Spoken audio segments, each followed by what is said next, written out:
ఎస్తేరు గ్రంథము 4వ అధ్యాయము 14వ వచనం 417వ పేజీలో చూద్దామా. ఈ సమయమందు మొర్దెకై మాట్లాడుతున్నాడు రాణి అయినటువంటి ఎస్తేరమ్మతో, నీవు ఈ సమయమందు ఏమీయూ మాట్లాడక మౌనముగా ఉన్న ఎడలా యూదులకు సహాయము, ఆ మాట చూడండి, యూదులకు సహాయమును విడుదలయు యొక్క దిక్కు నుండి వచ్చును గాని. ఆ 3వ మాట మరి యొక్క దిక్కు. యెహోషాపాతు ఏమని ప్రార్థన చేశాడు? నీవే మాకు దిక్కు. మొర్దెకై అంటున్నాడు, అమ్మ నీ ద్వారా సహాయం రాకపోవచ్చు, కానీ సహాయము చేసే దిక్కు ఒకటి ఉంది. గుర్తుపెట్టుకోండి ప్రియులారా, అన్ని దారులు మూసుకుపోవచ్చు మీకు భూమి మీద, కానీ పరలోకపు ద్వారం ఎప్పుడు తెరిసే ఉంటుంది. కొంతమందికి మనం భరోసా ఇస్తాం చూడండి, ఉత్తుత్తి మాటలు. 24/7 ఎప్పుడైనా మీరు మా ఇంటికి రావచ్చు, మా ఇంటి ద్వారాలు తెరిచి ఉంటాయి. అబద్ధం కాదు. పడుకునేటప్పుడు ద్వారాలు మూసి పండుకోం మనం. అంగడికి వెళ్ళి ఏదైనా వస్తువు కొనుక్కునేటప్పుడు వాకిలు వేసిపోం మనం. కానీ అబద్ధపు మాటలు చూడని చెప్తే ఎప్పుడైనా రా, మా ఇల్లు ద్వారాలు తెరిచి ఉంటాయి అని. మన ద్వారాలైనా అప్పుడప్పుడు మూసి తెరుస్తూ ఉంటాం, కానీ మనం ఆరాధిస్తున్న దేవుడు మనతో సదాకాలం ఉండే దేవుడు. భూమి మీద మనకు సమస్య ఎదురైనప్పుడు నీవే దిక్కుని ఆయన శరణు వేడగలిగితే ఆ పరిశుద్ధుడైన దేవుడు మనకు సహాయము చేసి రక్షించుటకు సామర్థ్యము కలవాడు. యెహోషాపాతు అలాగే ప్రార్థన చేశాడు. ప్రార్థన చేయగానే యుద్ధానికి వెళ్ళిపోయారు. మాటుగాండ్రను దేవుడే వారి మనస్సులో పెట్టించాడు. అంటే వీళ్ళు ఒక దిక్కు నుంచి వెళ్తూ ఉన్నారు, 3 దిక్కులు శత్రువులు ఉన్నారు. బాగా గుర్తుపెట్టుకోండి. ఉదాహరణకు మన చర్చికి 4 దిక్కులు ఉన్నట్లుగా అటు నుంచి యెహోషాపాతు వస్తుంటే ఈ దిక్కున అమ్మోనీయులు ఉన్నారు, ఈ దిక్కున మోయాబీయులు ఉన్నారు, ఈ దిక్కున మెయోనీయులు ఉన్నారు. 3 దిక్కులు ఫిల్ అయినాయి. వాళ్ళు వస్తున్న దారిలో ఒక్కసారిగా 3 గుంపులు వచ్చి మింద పడితే యెహోషాపాతు సైన్యము నాశనమైపోతుంది. కానీ దేవుడు చెప్పాడు, మీరు యుద్ధానికి వెళ్ళండి, వెళ్ళేటప్పుడు ఒక పని చేయండి అన్నాడు. ఏం చేయాలి ప్రభు అన్నాడు. చూడండి ఏం చేశారు. 21వ వచనం, ఏం చేయాలి అని అంటే, మరియు అతడు జనులకు హెచ్చరిక చేసిన తర్వాత యెహోవాను స్తుతించుటకును గాయకులను ఏర్పరిచి వారు పరిశుద్ధ అలంకారములు ధరించి సైన్యము ముందర నడుచుచు యెహోవా కృప నిరంతరముండును, ఆయనను స్తుతించుడి అని స్తోత్రము చేయుటకు వారిని నియమించెను. వారు పాడుటకును స్తుతించుటకును మొదలు పెట్టగా. చాలు ప్రియులారా, ఏం చేశాడు? ఎవరైనా చేస్తారు ఈ పని? సాయంత్రం మన ఇంటి మీదకి దండెత్తి వస్తారు అంటే మందిరంలోకి వచ్చి పాటలు పాడతామా? బయట నిలబడి పాటలు పెట్టుకోగలమా మనం? ఎంత భయపడతాం. కానీ దేవుడు చెప్పింది యెహోషాపాతు చేశాడు. ముందు గాయకులను పెట్టాడు, మీరు పాడండి. వెనకల యాజకులను పెట్టాడు, మీరు స్తుతించండి. అటువైపున సైన్యం ఉంది, ఆయన కృప నిరంతరముండుగాక అని. ఇప్పుడు కత్తి పడితే ముందు ఎవరి మీదకి పడాలా? ఆ పాటలు పాడేవాళ్ళు పాస్టర్లే చచ్చేది ముందు. ఫస్ట్ టార్గెట్ వాళ్ళే. కానీ వాళ్ళు పాట పాడుతుంటే తర్వాత 22వ వచనాన్ని చూడండి. మాటుగా ఇందాక చెప్పాను కదండి, తలలేపండి. 3 దిక్కులు ఉన్నారు కదా, ఈ 3 దిక్కులలో వారి ఆత్మలు భ్రమసిపోయేటట్టుగా దేవుడు వారి ఆత్మల్లో ఒక భేదాన్ని పుట్టించాడు. ఏంటో తెలుసా? అటువైపు నుంచి యెహోషాపాతు వస్తున్నాడు, సైన్యము వస్తుంది, వారి వెంట బంగారు వెండి సామగ్రి ఉంది. పొరపాటుగా ఈ మోయాబులు అనబడే వాళ్ళు యెహోషాపాతుతో కలిస్తే అమ్మో మనల్ని చంపుతారేమో అని వీళ్ళు అనుకున్నారు. ఇదే మాట వీళ్ళు అనుకున్నారు, అదే మాట వాళ్ళు అనుకున్నారు. ఇలాగ ముగ్గురు అనుకొని ఏం చేశారంటే, మొట్టమొదట యెహోషాపాతు రాకముందే ఈ పక్కనున్నను చంపుదామని వీళ్ళు వచ్చి వీళ్ళని చంపారు, వీళ్ళు పోయి వాళ్ళని చంపారు. వీళ్ళే ఒకరినొకరు పొడుచుకొని చచ్చిపోయి అందరూ శవాలుగా ఉంటే అక్కడికి వచ్చారు. చూడండి వాళ్ళు. చూద్దామన్నమాట. 23వ వచనాన్ని చదువుదాం ప్రియులారా. అమ్మోనీయులను మోయాబీలను షేయూరు మన్యవాసులను బొత్తిగా చంపి నిర్మూలము చేయవలనని పొంచి ఉండి వారి మీద పడిరి. వారు షేయూరు కాపురస్తులను కడముట్టించిన తర్వాత తమలో ఒకరినొకరు చంపుకొనుటకు ఒకరిని ఒకరు ఏం చేశారంట? చంపుకోవడం ప్రారంభమైంది. చచ్చిపోగానే ఆస్తి తీసుకొని పోయారు యెహోషాపాతు. దేవుని ప్రియబిడ్డలారా, ఎన్నో సందర్భాల్లో మీకు చెప్పాను, సందర్భానుసారంగా ఇప్పుడు కూడా చెప్తున్నాను.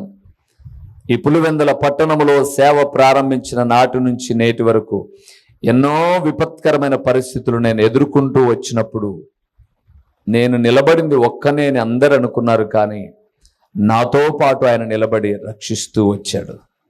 నిన్నెందుకు రక్షించాడు ఆయన? నిన్నెందుకు మధ్యలో అనాథగా విడిచిపెడతాడు ఆయన? భర్త భార్య జీవితంలో కొంతకాలమే ఒకరికొకరు తోడుగా ఉంటారు. కానీ మనం ఆరాధిస్తున్న దేవుడు మనతో ఉండి ఎంత దాకా ఉంటాడు? సదాకాలము. మన వరకు కాదండోయ్, మన వరకు కాదు. దావీదుతో అదే చెప్పాడు, నిన్ను తర్వాత నీ కుటుంబాన్ని. అందుకే దావీదు ప్రార్థన చేసింది, ప్రభువా ఇంతగా నన్ను హెచ్చించుటకు నువ్వు ఎంతటి వాడవు, నా మీదనే కాకుండా నా సంతానం మీద కూడా దృష్టి నిలుపుతానని చెప్పావే. నీలాంటి దేవుడు ఎవరున్నారు ప్రభువా? నీ శరణు వేడుతున్నాను, నువ్వు చెప్పిన మాట ప్రకారంగానే చెయ్యి, నేను కావలసిందన్ని సిద్ధపరిచి సొలొమోనుకి ఇస్తాను అని చెప్పాడు. దేవుడు మనకు తోడుగా ఉంటే ఎప్పుడు సహాయం చేస్తాడు. అంత మాత్రం కాదు, మనల్ని రక్షిస్తాడు. మూడవది, ఆయన మనతో ఉండి ఏం చేస్తాడో చూద్దామా? లూకా రాసిన సువార్త 9వ అధ్యాయము 41వ వచనాన్ని చూద్దాం. ఆయన మనతో ఉండి ఏం చేస్తాడో. అందుకు యేసు విశ్వాసము లేని మూర్ఖతరము వారలారా, ఎంతకాలము మీతో ఆ మాట చూడండి, నేనెంత కాలము మీతో కూడా ఉండి మిమ్మును సహింతును. చాలు. మూడవది ప్రియులారా, ఆయన మనతో ఉండి మనల్ని సహిస్తూ ఉన్నాడు. ఇంకా మనతో ఉండి మనల్ని సహిస్తూ ఉన్నాడు, భరిస్తూ ఉన్నాడు. మనం మంచి వాళ్ళం కాకపోయినా, దుర్మార్గపూరితంగా వాక్యమని బయటికెళ్ళి పనికిమాల పనులు చేసినా ఆయన ఇంకా ఏం చేస్తున్నాడు? సహిస్తూ ఉన్నాడు, సహిస్తూ ఉన్నాడు. నీకు వాక్య వివరణలోనికి వెళ్ళక ముందుగా ఒక మాట చెప్పానా? మీ ఇంట్లో ప్రతి ఇంట్లో మీకు ఒకరో ఇద్దరో ముగ్గురో పిల్లలు ఉంటారు. ఖచ్చితంగా ఉన్నారు కూడా అన్ని ఇళ్లలో. ఒకేసారి ముగ్గురు పిల్లలు అలగరు. మహా అలిగితే ఒకరు అలుగుతారు, ఇంకొకరేమో ఫ్రీగా ఉంటారు. వాళ్ళకి తెచ్చారందుకు వీడు అలగడము, ఏదో ఒకరు అలుగుతారు, ఇంకొకరు బాగానే ఉంటాడు. గుర్తుపెట్టుకోండి, మీ ఇంట్లో ఎవరైనా అలిగితే ఒకరిద్దరే అలుగుతారు మీ పిల్లలు. కానీ నాకు ఇంతమంది అలుగుతా అంటారు ప్రతి వారం. మరి నా పరిస్థితి ఎవరు చెప్పుకోమంటారు? మా పిల్లలుగా, దేవుని పిల్లలుగా కొంచెం వాక్యం తగిలిందనుకోండి, కొన్ని పురుగులు ఉంటాయి కొన్ని చెట్ల మీద, మీరు చూడండి, టచ్ చేసామనుకోండి రుయ్యనట్టు ముడుచుకుపోతాయి. అట్ట ముడుచుకుపోతూ ఉంటారు. మరి మా పరిస్థితి, ఒక 100 మంది కలిగిన సంఘంలో నా పరిస్థితి ఎట్లంటే, భూమి మీద ఉన్న సర్వమానవాళి ఎడల ఆయన ఎంతగా సహిస్తున్నాడు, ఎంతగా సహిస్తున్నాడు చెప్పమంటారా? కీర్తనల గ్రంథము 78వ కీర్తన 38వ వచనాన్ని ఆ మాట చూడండి. అయితే ఆయన వాత్సల్య సంపూర్ణుడై వారిని నశింపచేయక వారి దోషము పరిహరించువాడు. చూడండి, తన ఉగ్రత అంటే తన ఉగ్రతను ఏమాత్రమును రేపుకొనక పలుమార్లు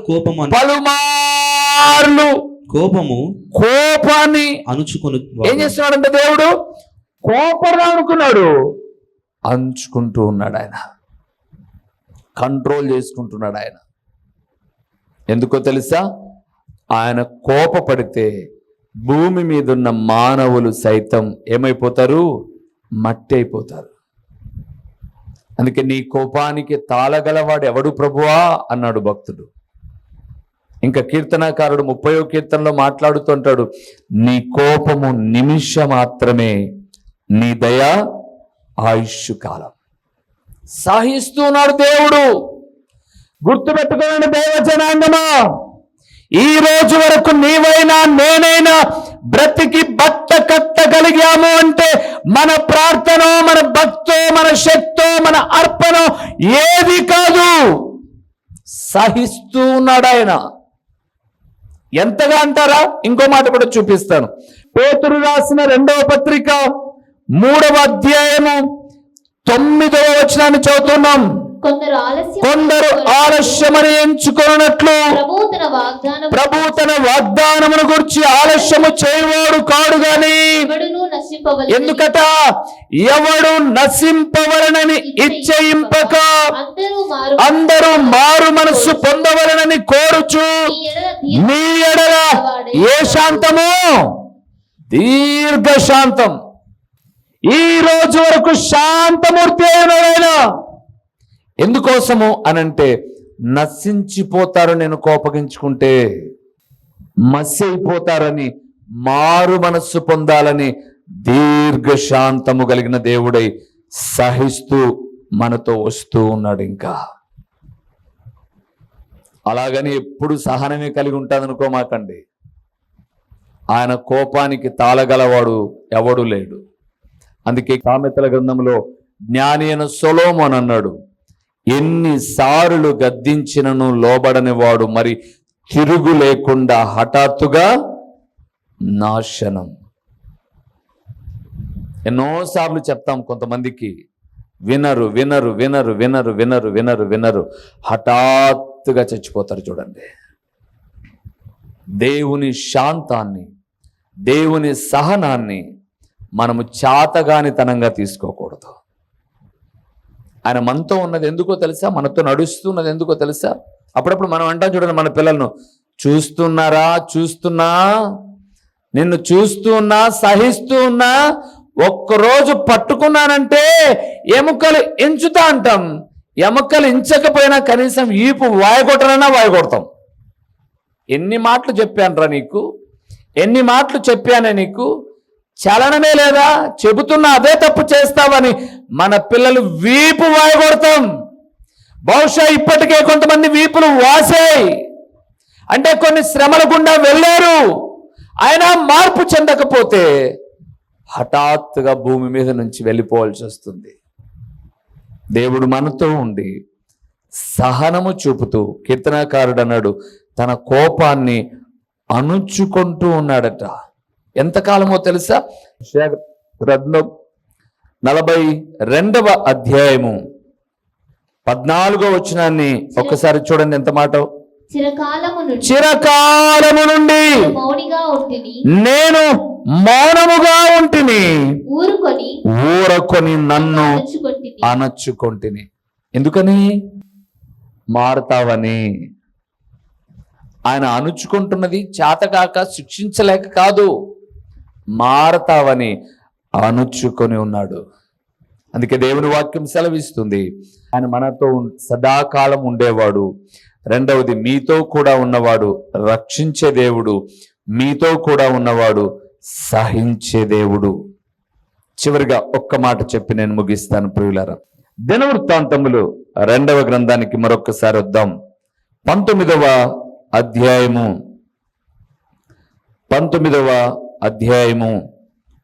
6వ వచనాన్ని, మీతో ఉండి ఏం చేస్తాడో ఆ మాట చూద్దాం.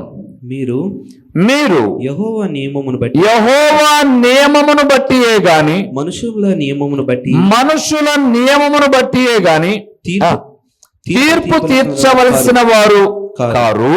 ఆయన మీతో కూడా, చూడండి ఆ మాట, ఆయన మీతో కూడా ఉండును గనుక మీరు తీర్చు తీర్పు బహు జాగ్రత్తగా చేయుడి. చాలు. ఆయన మీతో ఉండి మనుషుల వలె కాకుండా దేవుని వలె బహు జాగ్రత్తగా తీర్పు తీర్చే దేవుడు. తీర్పు తీర్చేది మనుషులు కాదు, దేవుడే తీర్పు తీరుస్తే. మనుషులు అనుకోండి, వీళ్ళు మా వాళ్ళే అన్నా రానిలే అంటారు. అప్పుడప్పుడు ఏమన్నా నాయకుడిని కలవడానికి పోయేటప్పుడు చూడండి, ముందే ఆ నాయకునికి దగ్గరగా ఉన్న వ్యక్తులను ఏర్పరచుకుంటారు.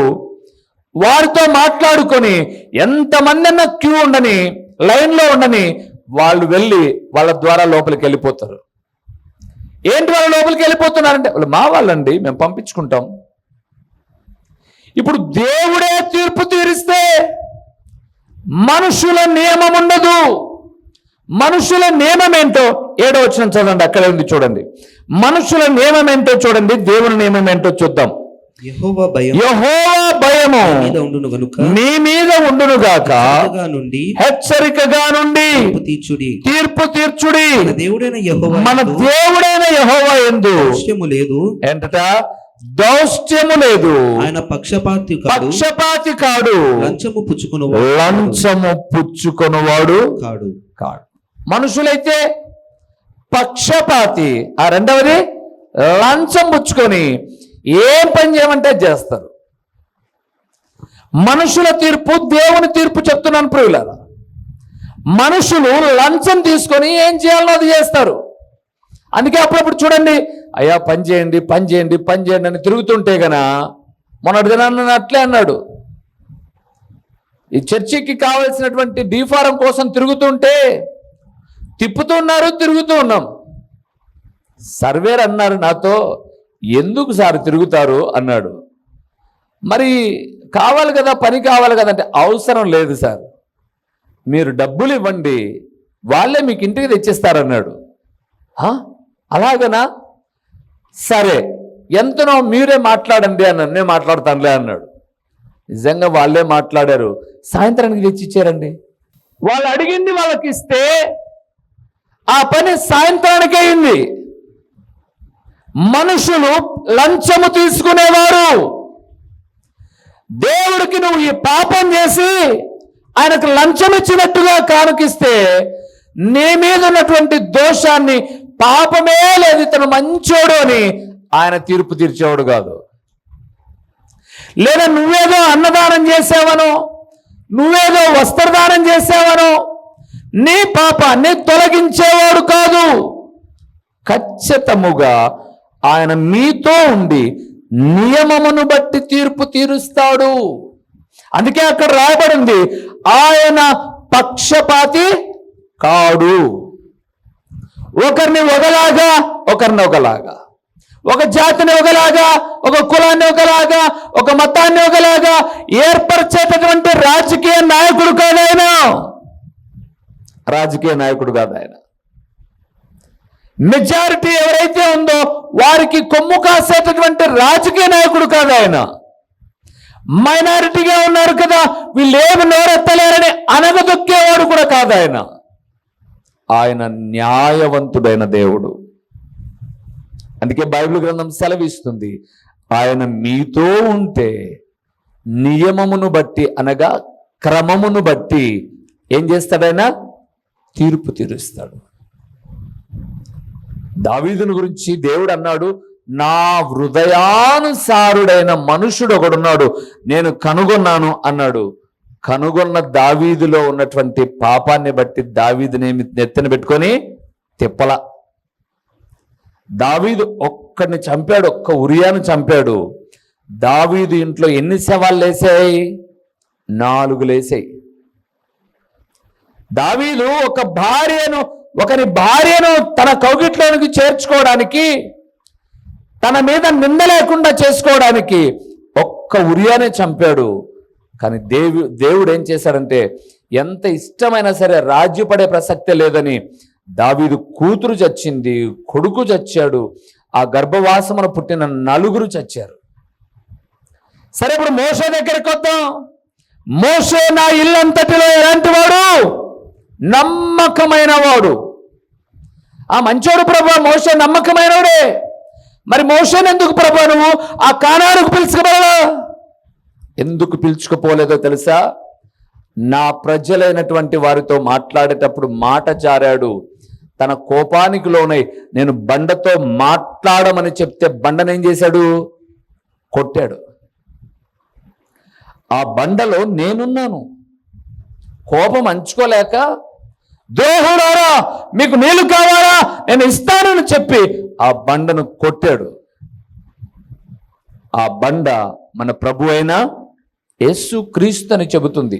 తృణీకరించబడిన రాయి మూలకు తలరాయి ఆయను, ఆ రాయి ప్రభు అయిన యేసు క్రీస్తు. అక్కడ ఆయన నుండి కార్యం జరుగుతుందే తప్ప బండలో నీళ్ళ ఊటేమి లేదు, ప్రభు చేస్తున్నాడు. అందుకే అన్నాడు, మోషే చాలయ్యా, నేను నెత్తన పెట్టుకొని ఊరేగించాను, అంత కోపం ఏంటయ్యా నీకు? అంత కోపం ఏంటి? నేను మాట్లాడమని చెప్పాను, ముందు కొట్టమని చెప్పాను, ఇప్పుడు మాట్లాడమని చెప్పాను. వాళ్ళ కోపం బండ మీద చూపావు అని అంటే, ఒకవేళ ఎదురుగా నేనుంటే నన్ను కూడా ఏం చేస్తాను? కొడతావు. నువ్వు అక్కర్ల పాలు తేనెలు ప్రవహించే కనాను దేశం. మరి ఎట్లా ప్రభువా? నోరు మూసుకొని ఇక్కడే ఉండు, ఇక్కడి నుంచి యెహోషువకు అప్పగించే బాధ్యత అన్నాడు. దేవుని ప్రియబిడ్డలారా, తన ప్రియమైన భక్తులు పాపము చేస్తేనే విడిచిపెట్టక శిక్షించి న్యాయముగా తీర్పు తీర్చిన దేవుడు, అంతకన్నా పనికి మాలిన బ్రతుకు బతికేటటువంటి మన బతుకులను గుర్తించి మనం చేసే ప్రార్థన ఏదో పరలోకానికి పెద్ద మేలు జరుగుతుంది అన్నట్లుగా పొంగిపోమాకండి. నువ్వు చేసే ప్రార్థనో, నువ్వు చేసేటటువంటి భక్తి జీవితమో దేవుడికి ఏదో మేలు జరుగుతుంది అనుకో మాకు. నువ్వు మార్పు చెందితే ఆయన తీర్పులో నువ్వు నిలబడవు, ఆయన ఎదుటికి సంతోషంగా వెళ్తావు. లేదు నీ ఇష్టానుసారంగా నేను ఇలాగే బతుకుతాను చచ్చేంత వరకు అంటే, చచ్చే లోపల నేను నరకాన్ని చూపించి కూడా చంపుతాడు దేవుడు. ఎందుకంటే మనం అప్పుడప్పుడు చెప్తుంటాను కదండి, బేకరీకి వెళ్తే సార్ ఒక 100 స్వీట్లు కావాలంటే టేస్ట్ చూడండి సార్ అంటానులా, అలాగ టేస్ట్ కూడా చూపిస్తాడు ఆయన. అందుకే న్యాయముగా తీర్పు తీర్చే దేవుడు మనం ఆరాధిస్తున్న ప్రభు అయిన యేసుక్రీస్తు. ఈరోజు మనం ఎలాగున్నాం? ఆయన మనతో ఉండి జీవిత అంతం వరకు నడిపించాలని కోరుకుంటూ, మనతో ఉండి మనల్ని రక్షిస్తూ, మనతో ఉండి మనల్ని సహిస్తూ, మనతో ఉండి మనుషుల నియమమును బట్టి కాక దేవుని నియమమును బట్టి తీర్పు తీర్చాలని ప్రభు ఎదురు చూస్తూ ఉంటే, ఆయన మనతో లేడులే, మన ప్రక్కన లేడులే, మనం ఏం చేసినా ఆయన చూడలేదులే అని అనుకుంటున్నాము. ఎంత అవివేకులం మనం. ఆయన మన ప్రక్కనే ఉన్నాడు, మనతోనే ఉన్నాడు.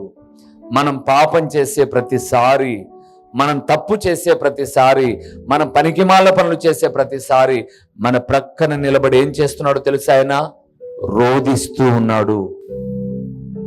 నా బిడ్డలకు నేను ఎన్ని మార్లు చెప్పినా వీరిలో కొంత కూడా మార్పు లేదేని ఏడుస్తూ ఉన్నాడు. ఆయన ఏడుస్తూ ఉన్నాడు.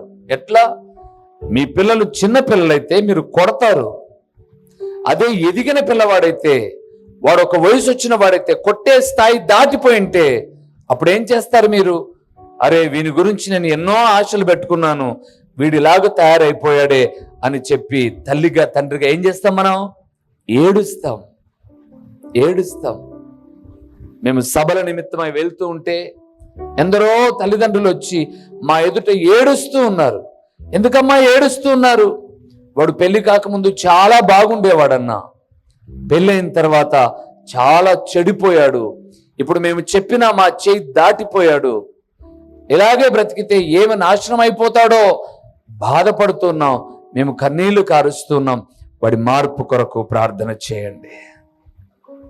ఒక వయసు దాటిపోయిన తర్వాత వాడిని కొట్టలేక, గద్దించలేక, హెచ్చరించలేక భూమి మీద ఉన్న తల్లిదండ్రులే ఏడుస్తే, సృష్టికర్త అయిన దేవుడు ఎన్నో పర్యాయములు తన సేవకులు నిలబెట్టుకొని మాట్లాడుతున్న మార్పు లేని నీ ప్రక్కనే ఉన్నాడు. ఆయన ఏం చేస్తున్నాడు? ఆయన రోదిస్తూ ఉన్నాడు, ఏడుస్తూ ఉన్నాడు.